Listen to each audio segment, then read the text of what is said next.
Por favor, abra sua Bíblia no segundo livro de Samuel, capítulo 21. Às vezes a gente ouve 2 Samuel. 2 Samuel está errado. É o segundo livro de Samuel. Então, segundo livro de Samuel 21. Faremos a leitura até o verso 14, a partir do verso 1. Tradicionalmente, a gente sempre ouve nessa ocasião sermões a respeito de Ana, a respeito de Maria, mas hoje eu vou falar sobre Rispa, a mãe que não abandonou os seus filhos. Diz assim a palavra de Deus: Houve em dias de Davi uma fome de 3 anos consecutivos. Davi consultou o Senhor e o Senhor lhe disse: a culpa de sangue sobre Saul e sobre a sua casa, porque ele matou os gibeonitas.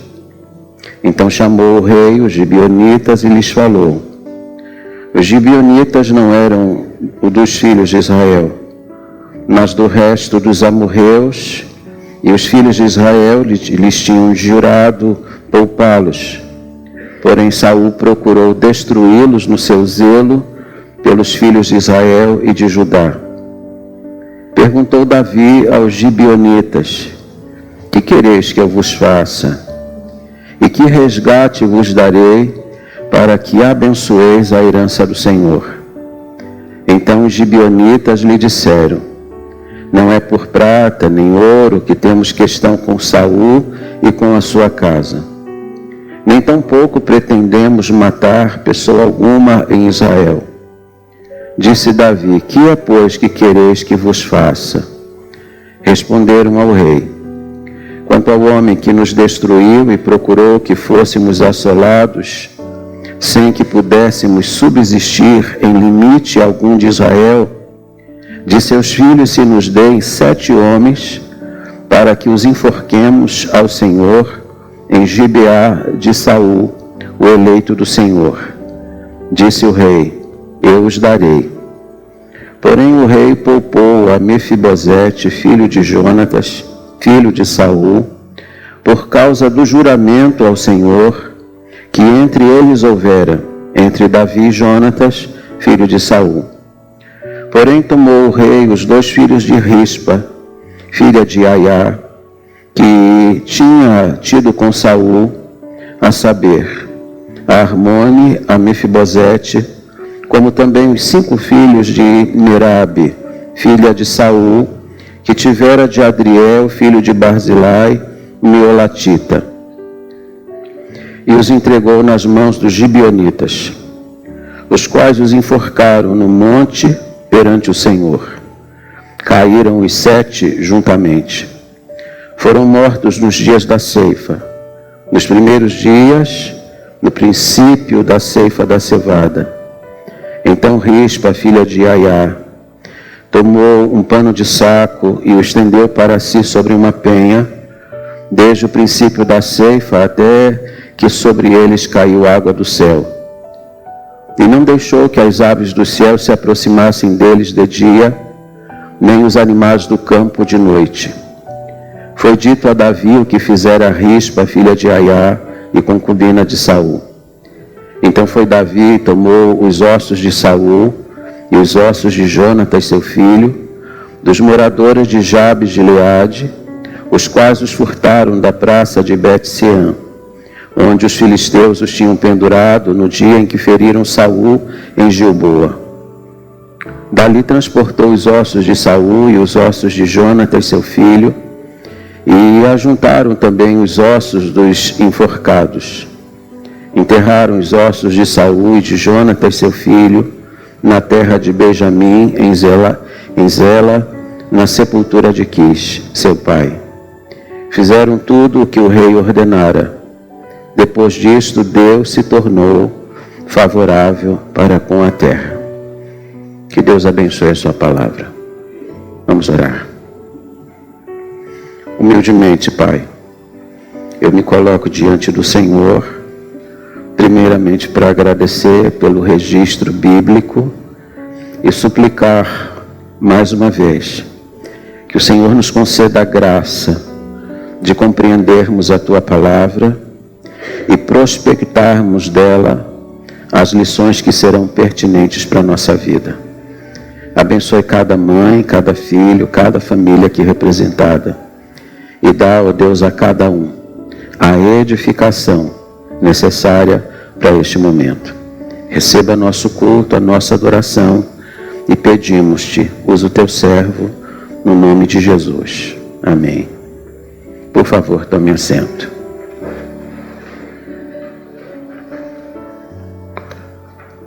Essa é uma daquelas histórias que está lá no cantinho da Bíblia. E praticamente, por estar num canto da Bíblia, muitos de nós nem conhecemos essa história.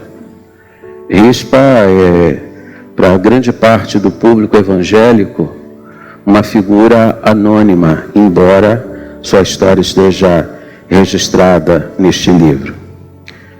Eu penso que nós temos algumas coisas para aprender com esta mulher. Nós temos muitos ensinamentos para aprender com ela. Nós que temos a missão de Deus de guiarmos, de criarmos e de cuidarmos dos filhos que o Senhor um dia nos confiou. Para compreender a história de Rispa, a gente precisa compreender a questão do contexto. Então, vou chamar a atenção de vocês para alguns pontos introdutórios e então a gente vai caminhando até podermos olhar objetivamente para a vida dessa mãe. Em primeiro lugar, verso 1, houve em dias de Davi uma fome de 3 anos consecutivos. Vocês sabem que seca, estio, fome em Israel, e quando ela se dava de forma prolongada, isso normalmente era um sinal do juízo de Deus. Primeiro ano, segundo ano, talvez eles tenham olhado assim à volta e de repente pensado, é apenas uma questão de efeito climático. Mas quando chegou o 3º ano consecutivo, Davi percebeu que por trás de tudo aquilo havia a mão do Senhor. Deus estava ferindo a Israel, embora ele não entendesse o motivo do pesado juízo do Senhor. Segundo lugar, a consulta de Davi. Verso 1 ainda diz: Davi consultou ao Senhor. Quando você estiver em dúvida acerca de qualquer assunto, e quando eu digo qualquer assunto, é qualquer assunto mesmo. Eu recebo muitos irmãos no meu gabinete, e muitos trazem dúvidas, inquietações, precisam tomar decisões, precisam discernir determinados eventos da vida. E eu sempre digo a mesma coisa: a palavra, abra uma palavra. Deus tem uma palavra para cada momento, Deus tem resposta para todas as suas inquietações. A Bíblia tem direção certa para tudo que você pensar, para tudo que você estiver vivendo. Nunca tome uma decisão sem que este livro seja aberto, sem que Deus seja consultado. Davi está em dúvida, ele não sabe por que Israel está passando por um tempo tão difícil. Parou a chuva, estio prolongado, veio a seca, veio a fome, começou a miséria em Israel. Ele está em dúvida, ele consulta a Deus. Nós temos que recorrer ao Senhor, à palavra de Deus. Deus tem a resposta certa. E há pessoas até que dizem assim para mim: pastor, parece que Deus fala com muita clareza com o senhor, mas Deus não fala comigo. Não, isso não existe. Deus não tem filhos privilegiados. Deus vai falar com você. A promessa de Deus em Jeremias 29:13 é esta: buscar-me-eis e me achareis, se me buscardes de todo o vosso coração. Chegue à presença de Deus, diga: Deus, eu estou aqui com uma dificuldade, tem uma inquietação no meu coração, eu estou em dúvida sobre o que está acontecendo, Me dá uma palavra. O Deus da Bíblia é um Deus que fala. É curioso que, diante de um cenário como aquele, de fome, de seca, Davi, em vez de chamar os sábios, em vez de chamar os meteorologistas, ele consultou a Deus, porque é Deus que tem resposta. Terceira coisa, a resposta do Senhor. Verso 1 ainda. Davi consultou o Senhor e o Senhor lhe disse: a culpa de sangue sobre Saul e sobre a sua casa, porque ele matou os gibeonitas. Perceba mais uma vez que quando Deus fala conosco de uma forma clara, objetiva. Ninguém ouvindo de fato a voz de Deus dirá ao final: mas eu não compreendi. Não, Deus falou comigo, mas está muito confuso.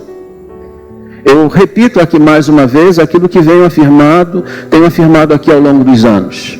Se você ouvir uma voz e essa voz for confusa, tenha certeza no seu coração, ela não é do Senhor. Porque Deus da Bíblia não fala de forma confusa. Deus fala sempre de uma forma clara, objetiva, de tal maneira que quando você ouve a voz dele, ele dá uma direção, ele dá uma resposta, você sabe que foi o Senhor. E note o que Deus respondeu para Davi: tem seca, tem fome, tem estio, 3 anos consecutivos. Qual o problema? Ele consulta a Deus, Deus responde: é porque há culpa de sangue na casa de Saul. Para você entender essa história, você precisa ler Josué capítulo 9. Lá está o contexto dessa história. A Bíblia diz, você não precisa ler agora, mas eu dou essa tarefa de casa, para você chegar em casa e ler Josué capítulo 9.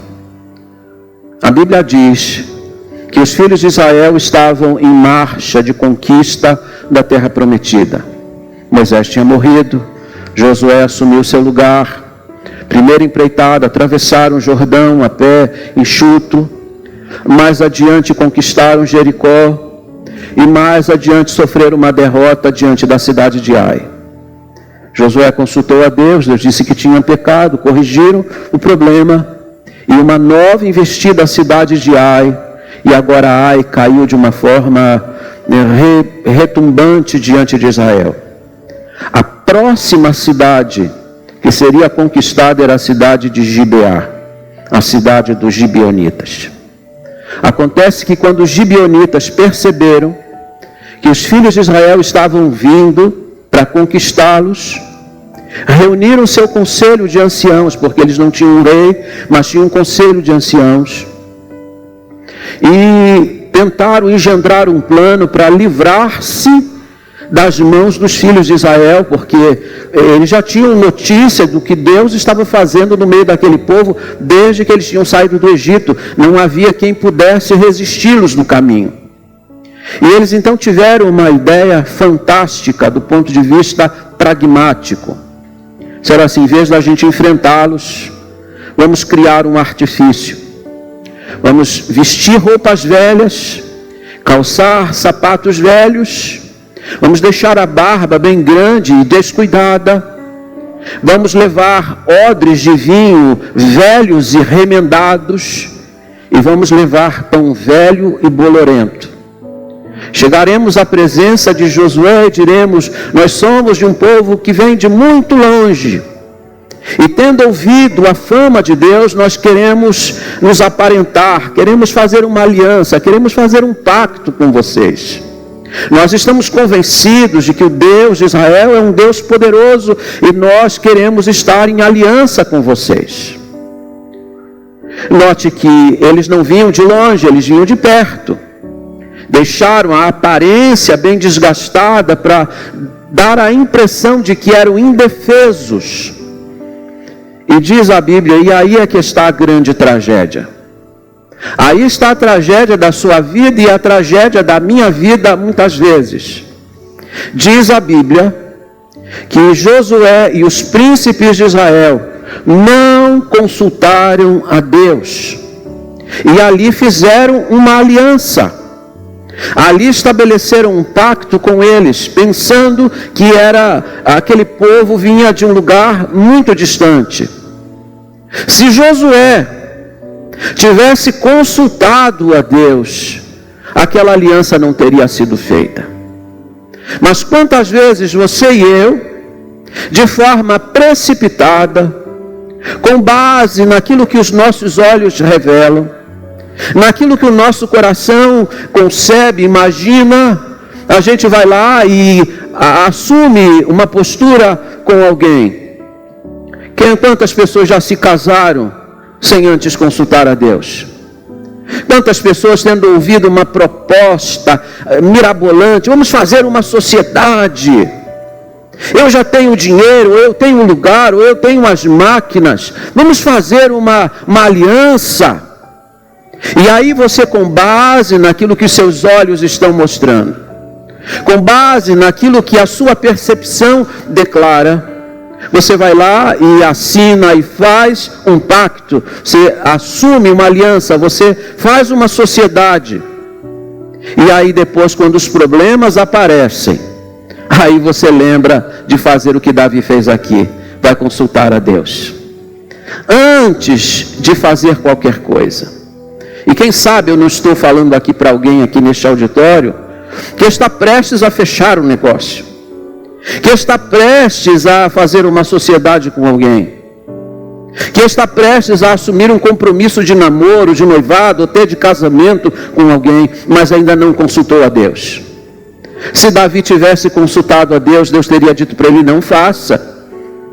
Bastaram 3 dias para que Josué descobrisse que o povo com quem ele fez aliança estava logo a seguir, diz o texto lá em Josué capítulo 9, que eram vizinhos, mas agora já era tarde. Diz a Bíblia que quando os filhos de Israel descobriram aquela trama, aquele estratagema gibeonita, eles se revoltaram, queriam atacar os gibeonitas a si mesmo, porque foram enganados por ele. Mas Josué lembrou a eles que quando aquele pacto foi firmado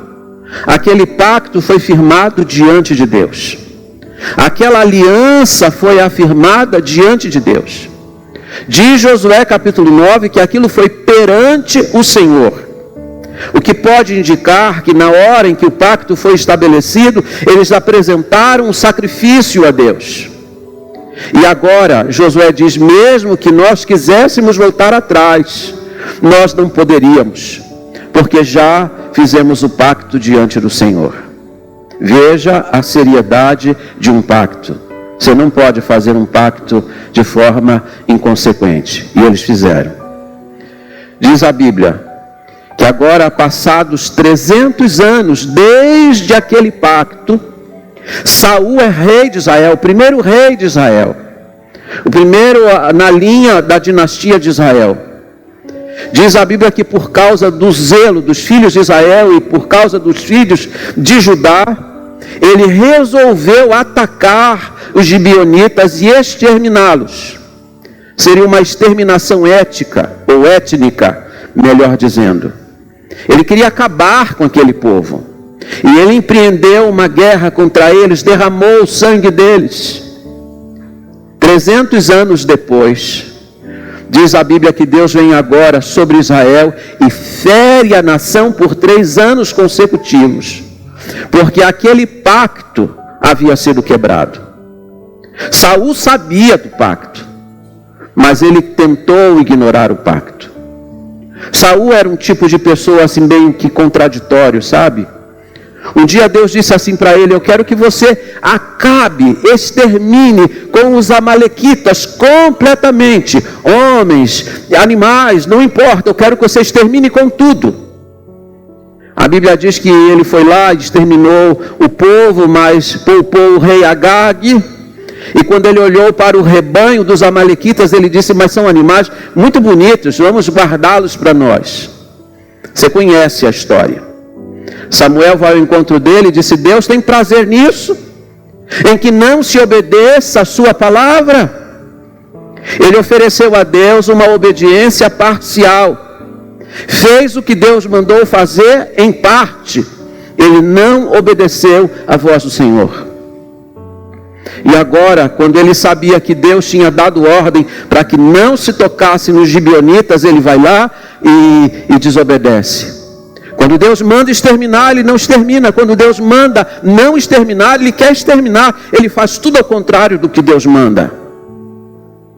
Acontece que Saul já tinha morrido havia 30 anos, mas os efeitos da desobediência dele estavam sobre Israel. Você pode pensar assim: eu fiz um negócio errado. Eu fiz uma aliança errada. Eu fiz um casamento errado. E agora eu vou desfazê-lo. Pois saiba que quando a gente faz um pacto, esse pacto é feito diante de Deus.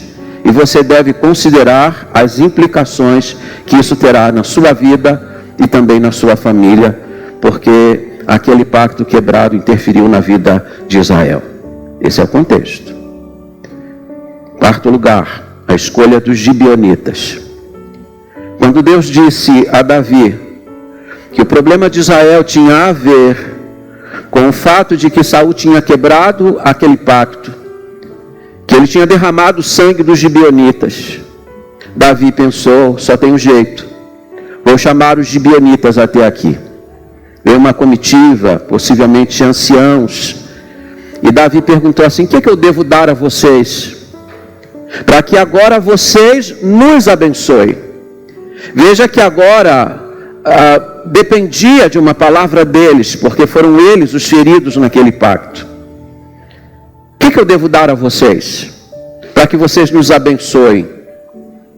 Os gibeonitas que compareceram diante de Davi disseram: nós não queremos nem ouro nem prata, não estamos em busca de indenização por aqueles que morreram, nem tampouco queremos empreender guerra contra Israel ou matar homem algum.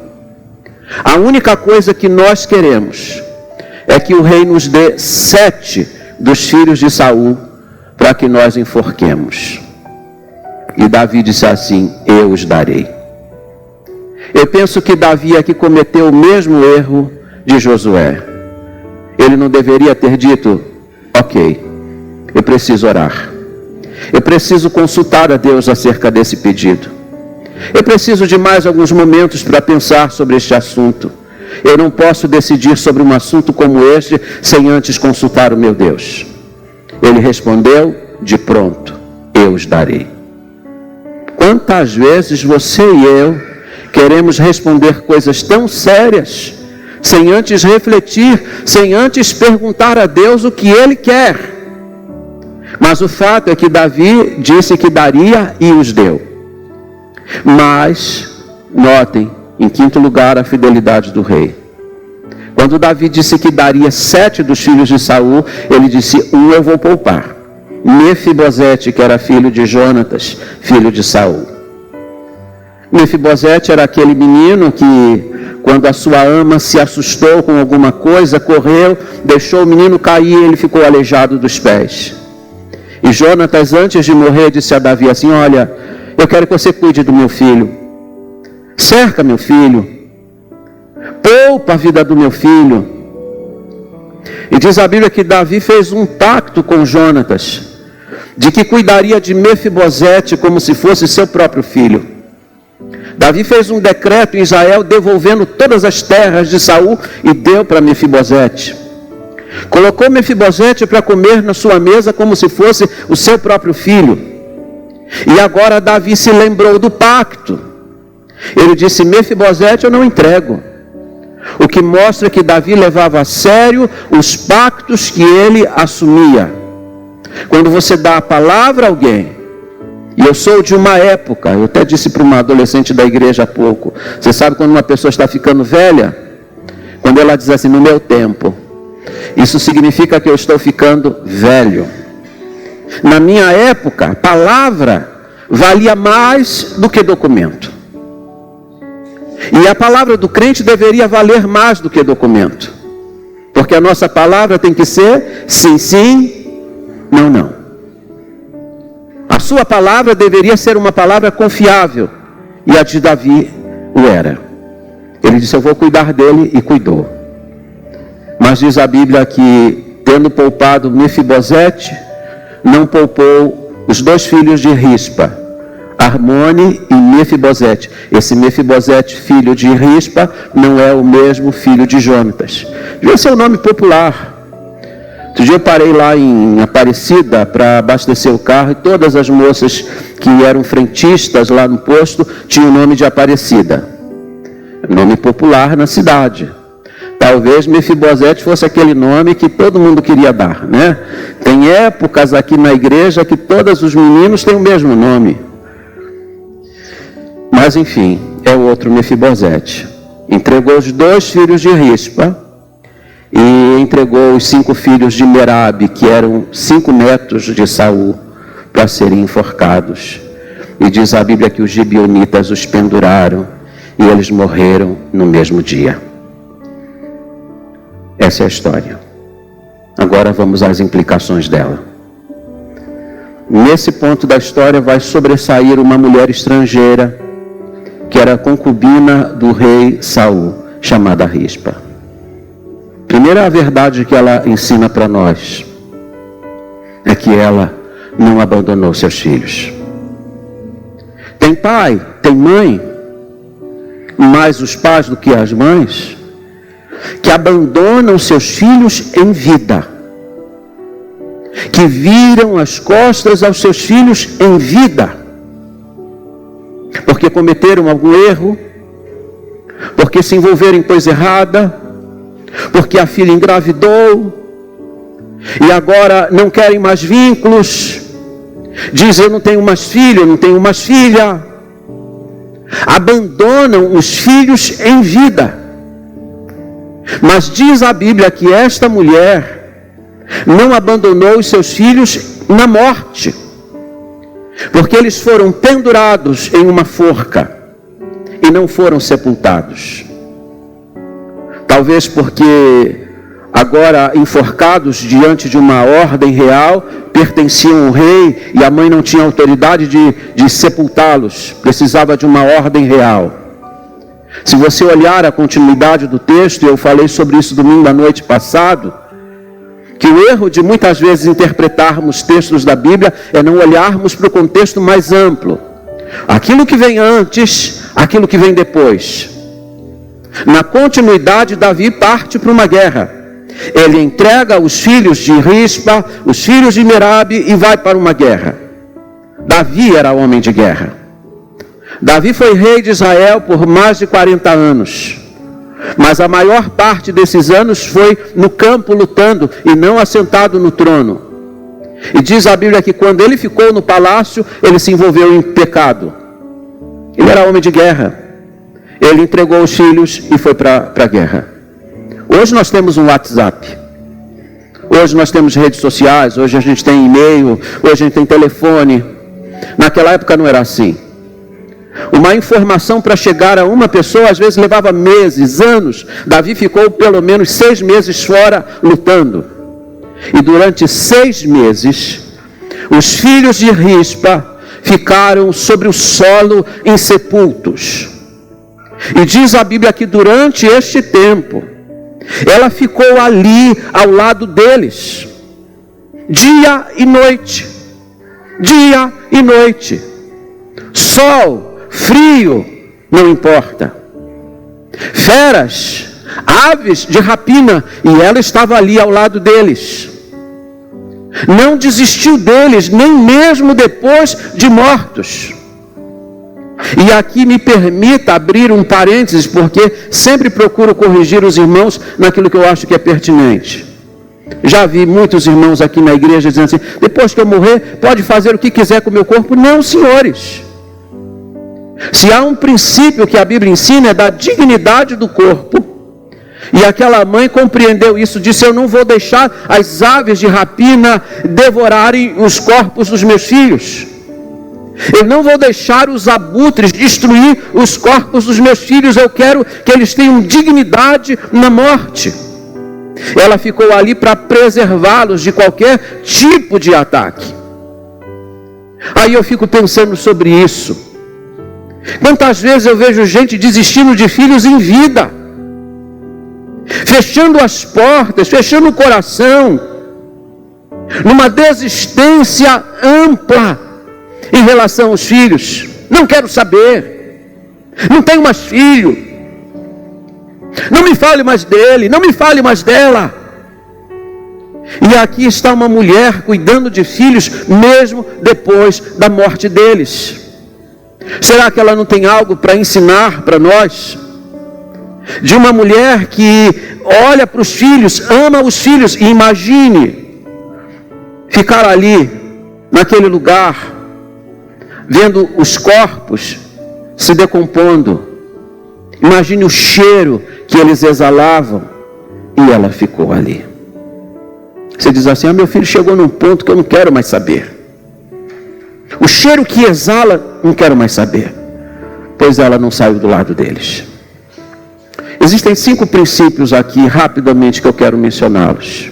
Primeiro, ela colocou de lado seus temores. Ela ficou ali junto de corpos, dia e noite.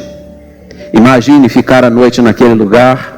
E não eram apenas os 2 filhos dela, não. Os 5 filhos de Merabe também estavam ali. Tinham 7 corpos. E ela ficava ali dia e noite. Tem gente que não tem coragem de ir no cemitério à noite, de ficar sozinho numa capela, vigiando um corpo durante a noite. Pois ela ficou num lugar descampado, dia e noite, ao lado deles. Amor de mãe. Você não é capaz de mensurar o amor de uma mãe. Você já deve ter ouvido alguém dizer assim: eu passo na porta das penitenciárias, aquelas filas imensas, aquelas mulheres esperando para ver os filhos, deviam desistir deles. Então você nunca foi mãe. Porque no dia que você for mãe, você vai compreender esse amor e esta ternura que este ser tem pelos seus filhos. Às vezes os pais desistem, mas elas nunca desistem. Elas estão lá, solidárias, sempre ao lado deles, a despeito do que eles fizeram. Ela colocou de lado todos os seus temores. Por que você acha que na Bíblia, quando Deus quer comparar seu amor, Ele compara com o amor de mãe? Poderia uma mulher esquecer-se do filho do seu ventre? Eu, todavia, não me esquecerei de vós. Deus está dizendo assim: dificilmente uma mãe vai abandonar seus filhos, assim como eu nunca abandono. Segundo lugar, ela abriu mão do quê? Seu conforto. Diz o texto que ela pegou um pano de saco, estendeu sobre uma pedra e ali ficou sentada. Notem, 6 meses, desde o tempo da cega, diz o texto que foi no início da cega da cevada, até que caiu chuva do céu. A Bíblia está precisando o tempo que ela ficou. O tempo, o início da cega se dava em abril. O tempo em que começavam o ciclo das chuvas em Israel, mês de outubro, 6 meses, foi o tempo que ela ficou sentada sobre uma pedra, de dia e à noite. Abriu mão da sua casa, da sua cama, da sua mesa, do conforto de casa, do calor do lar, para ficar ali, naquele lugar. Sacrifícios que se fazem muitas vezes em favor de um filho. Terceiro, ela encontrou forças dentro de si. A Bíblia diz que Rispa era uma das concubinas do rei Davi. As concubinas ocupavam uma posição pouco honrosa, mas que era marcada e cercada de muitos privilégios. As concubinas recebiam proteção, amparo, recebiam toda a provisão que precisavam. Isso significa que Rispa não era uma mulher afeita a trabalhos pesados. Ela estava sempre cercada de cuidados por causa da ordem do rei. Mas essa mulher, que talvez fosse frágil do ponto de vista físico, para defender os filhos, ela arrancou forças dentro de si, descobriu potencialidades que havia dentro dela para defender os filhos. Os historiadores dizem que durante o dia ela, com um pedaço de pau, afugentava as aves de rapina e à noite ela acendia uma tocha para afugentar as hienas, os lobos, os leões que vinham para devorar os corpos dos seus filhos. Ela arrancou forças. Toda mãe tem uma força guardada lá dentro que quando precisa ela arranca. Você já deve ter visto a sua mãe, às vezes pequenininha, franzina, mas de repente aquela mulher se levanta como uma fera, enfrenta homens grandes de físico hercúleo, porque ela está defendendo a sua prole. Forças que estão dentro delas. É o amor de mãe que as impele nesse sentido. Quarto, ela mostrou o quê? Perseverança. Quanto tempo ela ficou lá? 6 meses. Tem mães, tem pais que às vezes não têm coragem de fazer vigília pelos filhos 1 dia, 2 dias, 3 dias, 1 semana, 1 mês. Eu já vi aqui nessa igreja muitas vezes as mães começarem movimentos de oração. Nós vamos orar todos os dias ao meio-dia. Vamos orar todos os dias às 6 da tarde. E aí eu fico só olhando para ver quanto tempo que vai durar. Primeira semana vai tudo muito bem. Segunda semana já começa a ficar meio assim ralentado. Aí já na terceira semana nem se ouve mais falar do movimento de oração. Nós somos bons de iniciativas, mas somos péssimos de acabativa. Eu aprendi essa frase com um diácono lá no Rio de Janeiro. Disse: o pastor da nossa igreja é muito bom de iniciativa, mas é péssimo de acabativa. Começa as coisas e não acaba. Pois essa mulher ficou ao lado dos filhos até que seus corpos fossem sepultados. Ela ficou lá 6 meses, vigiando, fazendo vigília em favor dos filhos. Ela fez vigílias por filhos que estavam mortos. Você não é capaz de fazer vigília por filhos que estão vivos? Ela foi capaz de ficar diante deles 6 meses, e você não é capaz de ficar 1 semana, 1 mês, 2 meses, 3 meses diante de Deus em favor de filhos que estão vivos. Quinto, ela agiu sem esperar nada em troca. Aqueles meninos não podiam mais abraçá-la, beijá-la, dizer: mamãe, obrigado porque a senhora não desistiu de nós. Mamãe, obrigado pelo esforço, pelo sacrifício que a senhora está fazendo por nós. Ela não podia esperar nada deles, mas ainda assim mostrou um amor incondicional. Uma capacidade que a mãe tem de amar sem esperar absolutamente nada de volta. Segunda lição: Rispa lutou pelos filhos. Lutou pelos dela e possivelmente lutou também pelos filhos de Merabe. Merabe era filha de Saul. E portanto os 5 filhos de Merabe eram 5 netos do rei Saul. Os 7 foram sepultados, aliás, foram enforcados no mesmo lugar. E seus corpos também ficaram ali insepultos. Sabe o que é curioso? É que a Bíblia diz que Rispa estava lá para defender seus filhos. A Bíblia não diz que Merabe foi lá para defender os dela. Talvez tenha sido Rispa a defender os seus e os filhos de Merabe. E às vezes isso acontece, sabia? Porque às vezes quem está orando pelo seu filho não é você. São outras mães. São outras pessoas que estão preocupados com a alma deles, com a vida deles, com o destino deles, e então começam a orar e interceder em favor dos seus. A Bíblia não diz que Merabe apareceu lá para lutar contra as aves de rapina.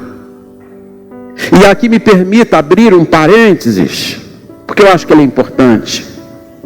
As aves de rapina na Bíblia são representadas muitas vezes como demônios. E quantas vezes demônios querem destruir os nossos filhos? Estão trabalhando assim, rondando os nossos filhos, querendo a destruição deles.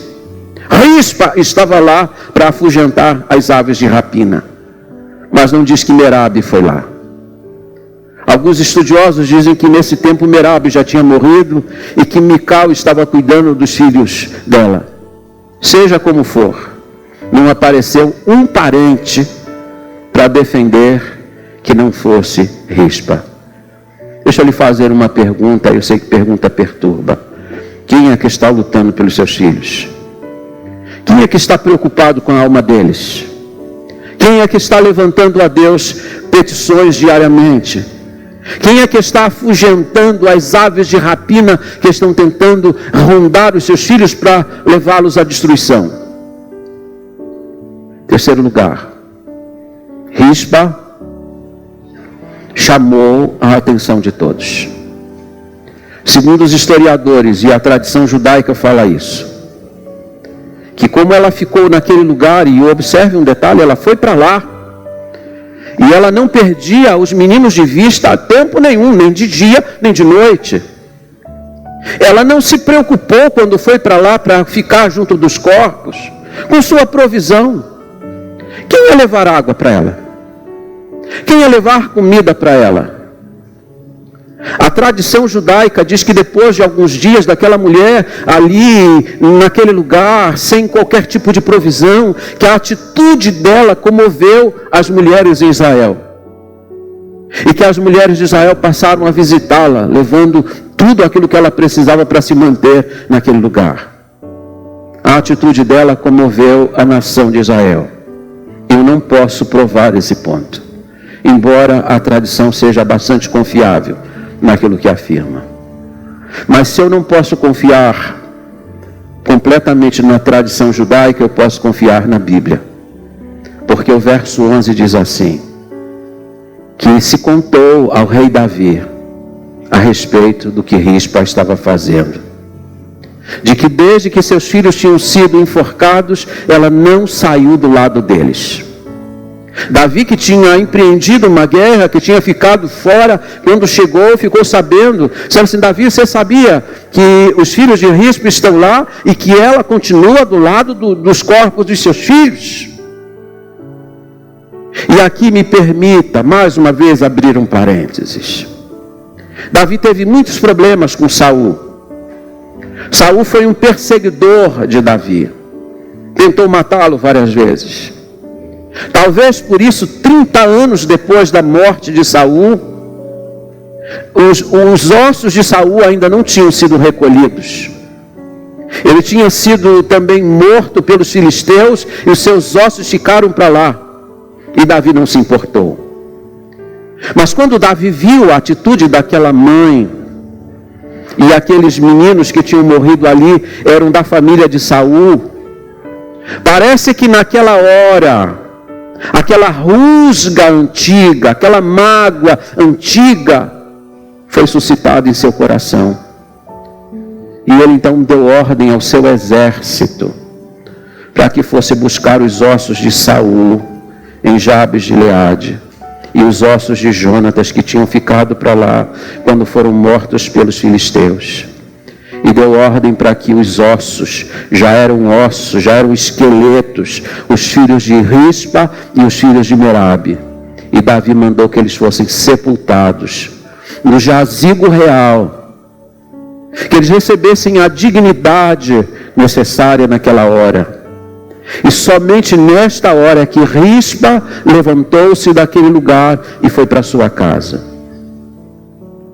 Eu ainda não sei se vou pregar domingo que vem à noite ou no último domingo sobre famílias sólidas numa sociedade líquida.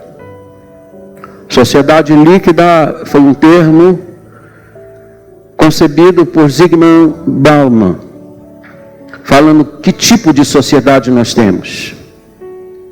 Mas aqui nós temos um exemplo de uma mulher que mesmo numa sociedade que já não se importa mais com os mortos, mostrou que ainda existem valores que precisam ser preservados. Eu não vou antecipar a minha fala, porque já estou há 2 ou 3 dias maturando essas ideias para pregá-las daqui a alguns dias. Mas o fato é, temos aqui uma mulher que convence, que comove, E agora note como termina o verso 14. Depois disto, Deus se tornou o quê? Favorável para com a terra. Podem ler comigo? Depois disto, Deus se tornou favorável para com a terra. Diz a Bíblia que os 3 anos de estio, de fome, de seca, chegaram ao fim. Voltaram as chuvas. Por que será? Porque Davi sepultou os ossos? Por que será? Porque essa mãe enterneceu o coração de um rei que estava fechado de mágoa e se recusava a sepultar Saul e o seu descendente. O fato é que Deus olhou para tudo aquilo e tudo isso aconteceu porque esta mãe não abandonou seus filhos. A ira de Deus cessou. Significa que Rispa, ao não abandonar os filhos, tocou o coração das mulheres de Israel, comoveu a nação de Israel, tocou o coração do rei Davi e, mais do que tudo, tocou o coração de Deus, porque aí Deus se tornou favorável. Algumas atitudes nossas podem tocar o coração de Deus. O coração do seu filho está frio. Seus filhos não querem saber do Evangelho. Mas quem sabe uma atitude sua não possa tocar o coração de Deus e Deus também se tornar favorável. E começar a derramar chuva serôdia sobre a sua casa, sobre a vida dos seus filhos, sobre a sua descendência. Eu vou terminar. Projeta para mim. 3 princípios que eu quero que vocês levem para casa hoje pela manhã, depois do culto e depois do café. Primeiro, a força que a impeliu. Que impeliu aquela mulher a ficar 6 meses ali? Deitada sobre um pano de saco, sobre uma rocha, armada de pau e armada de tocha. O que impele uma mulher a lutar pelos filhos e nunca desistir deles? A única resposta é o amor. E é muito claro o amor na vida de Rispa, porque você não vai encontrar no texto nenhuma vez ela falando contra o rei Davi, querendo vingança, ou destilando ódio contra aqueles que mataram seus filhos. De maneira nenhuma, em nenhum lugar você vai encontrar uma expressão de ódio ou de mágoa, senão de amor incondicional. Qual é a força que tem que mover você? O amor. Segundo, a vigilância que ela montou. Ela estava atenta aos perigos que cercavam seus filhos. Havia perigos de dia, havia perigos à noite. Havia aves de rapina de dia, havia hienas durante a noite. E ela não descuidava da vigilância. Você pensa o quê?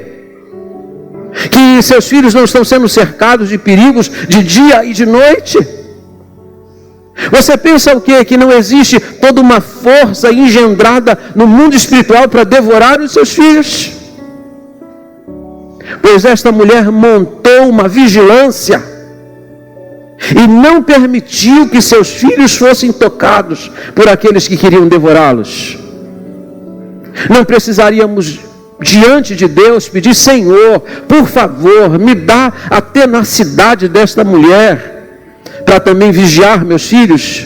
Não vigiar do ponto de vista físico, ficar toda hora ligando, mas vigiando espiritualmente a vida deles, orando por eles, intercedendo por eles. E por último, a posição que ela ocupou. Diz a Bíblia que ela se colocou sobre uma rocha enquanto ela defendia os filhos. Com efeito, a Bíblia diz que Jesus é a pedra angular. A Bíblia diz que Jesus é a rocha sobre a qual a igreja está firmada. Ele é a pedra da esquina, ele é a pedra que os construtores rejeitaram. Pois é sobre Jesus que a gente tem que se colocar.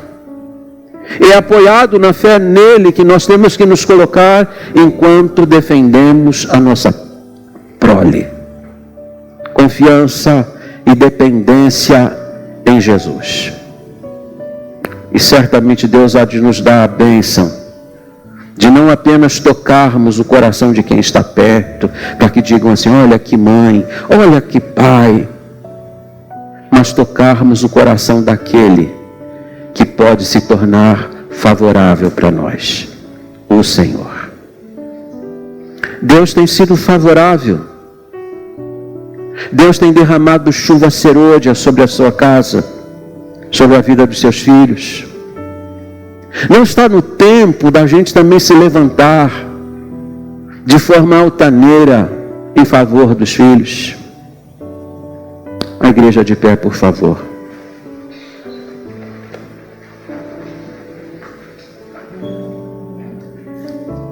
Eu não sei quantos pais, mães que estão aqui gostariam de se juntar a esse velho pastor para pedir assim, Senhor, cuida dos meus filhos. Me dá coragem para vigiar, me dá forças para vigiar meus filhos espiritualmente. Fazer vigília diante do Senhor pela alma deles. Porque eu sei que existem aves de rapina querendo devorá-los. Mas em nome de Jesus, armado, com armas espirituais e apoiado na rocha que é Jesus Cristo, eu quero defendê-los. Se você é mãe, você é pai, quer orar comigo, vou pedir para você sair do seu lugar e colocar-se aqui no altar em favor deles. Penso que isso não é sacrifício demais você vir aqui, porque Rispa ficou sobre uma rocha 6 meses. Sem descuidar de dia, sem descuidar à noite. Onde estão os seus filhos? Na igreja, servindo Jesus Cristo, amando a casa dele? Ou seus filhos estão longe, indiferentes, coração fechado? Eles precisam de oração. Eles precisam de uma mãe, de um pai que vigie a alma deles, para que Deus se torne favorável. 3 anos sem chover, gente, e Deus mandou chuva. Deus se tornou favorável. Sabe o coração de quem vocês devem tocar? Que nós devemos tocar? O coração de Deus. Pois Rispa conseguiu isso. Vamos orar. Pai, em Tua presença, humildemente eu me coloco. E em concordância com esses irmãos que estão no altar, pais e mães, nós te suplicamos pela vida dos nossos filhos. Eu não preciso ser profeta, Senhor, para saber que tem perigos de dia e perigos de noite. Que tem aves de rapina durante o dia e tem hienas devoradoras durante a noite. Querendo arrebatá-los, querendo devorá-los, destruí-los. Mas nos dá a graça de nos apoiarmos sobre a rocha dos séculos, que é Jesus Cristo. Dá-nos as armas, as estratégias espirituais para defendê-los. Dá-nos o amor, a tenacidade, o altruísmo de Rispa, para também vigiarmos diante do Senhor os nossos filhos. Pedimos-te em Teu nome que o Senhor os guarde. E pedimos mais que o Senhor derrame sobre a nossa casa, sobre a vida dos nossos filhos, as chuvas serôdias, as chuvas oportunas de bênçãos e, sobretudo, a bênção da salvação. Concede a Tua bênção a cada um de nós, a cada mãe que está aqui. E se existem pais aqui que desistiram dos seus filhos em vida, que exortados pelo exemplo de Rispa, resolvam colocar-se ao lado deles. Dá-nos um amor incondicional. E eu te peço, Deus, torna-te favorável a nós, pois nós choramos no doce, no bendito nome, o nome de Jesus. Amém.